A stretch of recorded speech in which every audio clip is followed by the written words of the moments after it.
So I'm reading an article by Dave Dayen in The Intercept, and the title is As Trump Neuters Regulatory Commission, Chuck Schumer needs to decide if he will fight or give in. So here's what it's a great article because Trump is, of course, in charge of all the regulatory agencies. Now, this is a bunch of information I didn't know.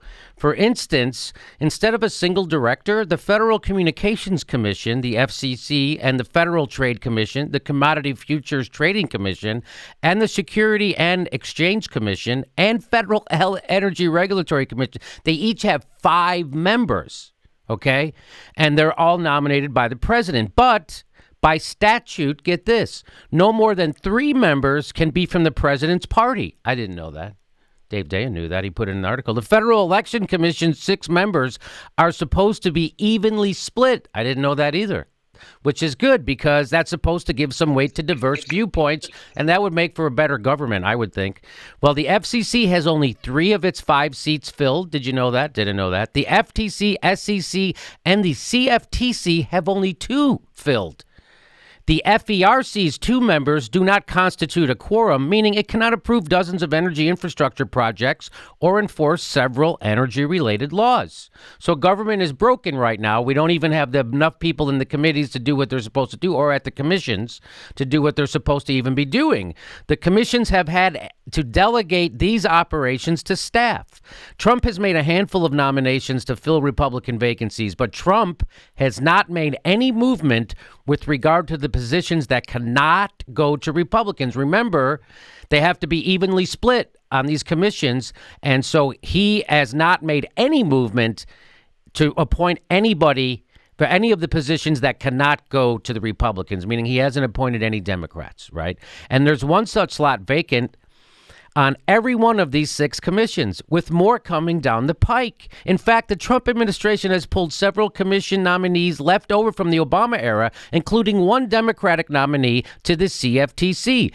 And that has led to concerns that Trump might choose conservative-leaning independents instead of Democrats, effectively silencing the opposition party on those commissions. That's a big deal.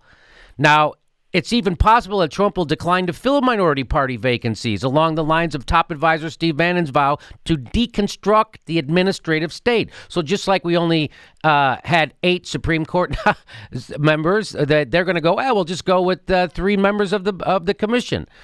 But there's an arguably even grimmer scenario for progressives, and this involves Senator Chuck Schumer. And to get that information, I'm going to bring on the author of that article, Dave Dayen. Dave Dayen wrote that for The Intercept. He's also the author of the great book, Chain of Title, which won the Studs and Ida Turkel Award.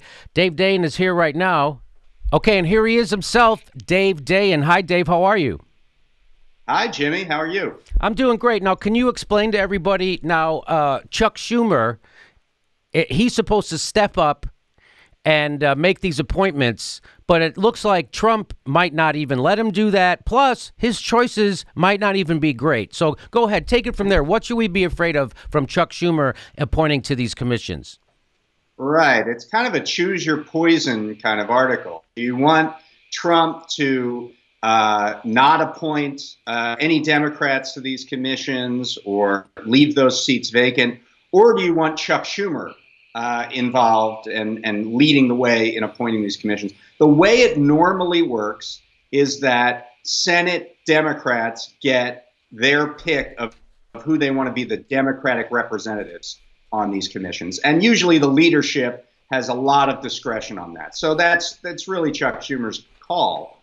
And we don't know what kind of candidates he's going to put up there. Is he going to put people up who make the case for regulation as an important factor in government's role, or is he going to put up business-friendly hacks that will do nothing but collaborate with the sort of deregulatory environment that Trump's appointees will put together? And the first rumored nominee that Schumer is going to put out there, it's not very hopeful. This is a guy named David Dayen.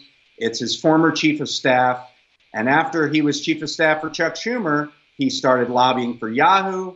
He started lobbying for Airbnb. He fought regulations every step of the way at both of those locations.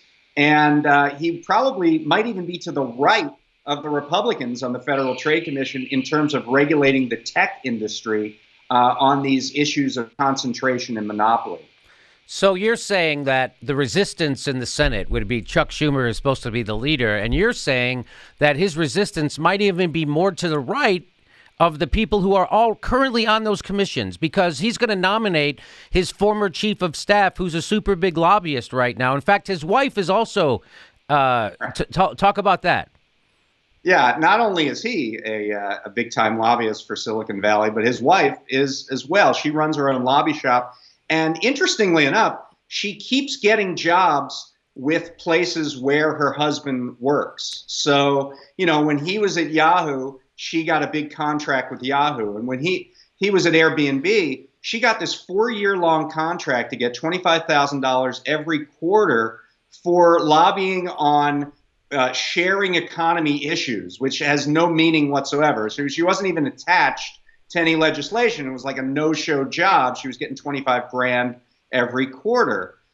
So, this brings up not only are these people sort of doing pay-to-play kind of politics, but if David Hantman has to argue about something or enforce something on the FTC that his wife is working on, is he going to have to recuse himself? Is he going to have to push himself away from anything to do with that? So it's not great all around. So what you're saying is that the people that Chuck Schumer, the first indication that the people Chuck Schumer are going to appoint, is going to try to appoint anyway, is exactly like they're the swamp. He's going to pick someone from the swamp instead of someone who's going to be the resistance, correct? He's going to fill the swamp. And these positions, it's the minority party. So in most of these commissions, they're outvoted 3-2, right? Right. So someone might think, well, why does this matter then? Because, the Democrats are just going to be there. It does matter because they can sort of make the case for the opposition. And if the presidency changes over, a lot of these nominees, because they carry over sometimes, depending on the length of their terms, into the next administration, they could become in the majority and they could even become the chair. I'll give you an example. The FCC, this guy Ajit Pai, he was a minority commission member for the Republicans under Obama.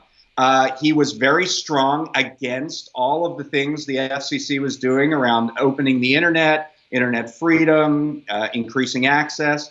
And when Trump became president, he made Ajit Pai the chairman of the FCC. And he's going right out and he's blocking low-income support for broadband. He's blocking caps on prison phone rates. He wants to take down net neutrality. So it's not just that they're, these minority members that can raise awareness to the public about what things are going on. If and when the government turns over, these are the people who are in line to take over these commissions. And if it's David Hantman, that's not going to be a pretty party. David Hantman being Chuck Schumer's former chief of staff, who's now a big-time lobbyist along with his wife for Silicon Valley, and he's going to appoint him to a position. It seems like a conflict of interest.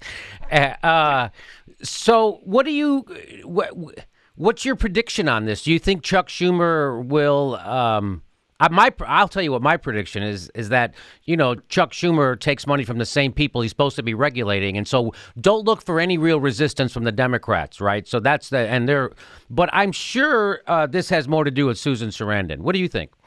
There are two kind of levels of this, right? Is Trump going to even allow the Democrats to have a voice in this at all, right? So that's question number one. And question number two is, what's Schumer going to do? And is he going to get resistance from people in his caucus, like Elizabeth Warren, like Bernie Sanders, who might say, hey, you have this opportunity to put somebody on the FTC or the FCC. What are you doing? So it's really two questions. And, people were kind of shocked that Trump wouldn't follow this tradition and put, and allow Democrats to have their minority commission members. But if this is the way Schumer wants to go, that might be better because at least when the shoe is on the other foot, Democrats could do the same thing. So there are a lot of sort of levels to this, and it's unclear where it's going to land. But, my point in writing the article was hopefully to raise awareness, not just among the public, but among people, within the Senate Democratic caucus. Like, you got to watch what Chuck Schumer is going to do if he's given this power. Now, do people normally so now people are more hyper aware of what's going on in government because of Trump, right? So people are more aware than before of who's actually in the cabinet. People are actually more they're up on it, right? Because they're afraid. Right. So now, these commission appointments, is this something that people are normally aware of? Like you said, you're trying to raise awareness not only of the public, but other people in Congress, right? That's what you're trying to do, other Democrats? Yeah, I mean, this is not typically a huge issue. I mean, particularly the appointments for the 2 minority seats on these panels. They're just not thought about very much. And you see it there's a real imbalance here. When Republicans get the opportunity to nominate these 2 minority seats on these panels, they pick ideologues. They pick people like Ajit Pai. They pick people who are down the line Republicans that have no differences whatsoever. When Democrats get this opportunity, they usually pick the chief of staff to the guy who gets to appoint it. I'll give you an example. The CFTC, and that they manage and regulate derivatives, which were these big financial instruments that during the great crash of 2008 were really, partially, if not majorly, responsible. When there was a spot open on the CFTC, Harry Reid picked one of his staffers, this guy, Mark Weechin. And this guy, Mark Weechin, collaborated with business interests, financial interests, to water down derivatives rules, even when they were in the majority. So there's when Republicans get in, they put in these ideologues. When Democrats get in, they put in these moderates and or business-friendly allies. And there's a real discrepancy there. And it's something that I think the Senate Democratic caucus and the public at large needs to pay attention to. So I really appreciate you writing this article. I really appreciate you raising my awareness of it.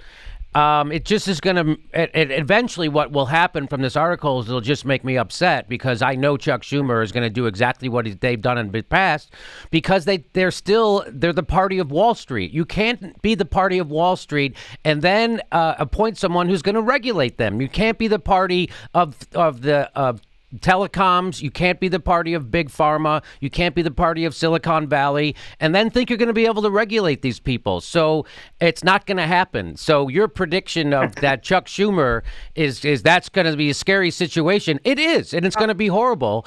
And then Bernie said, go ahead.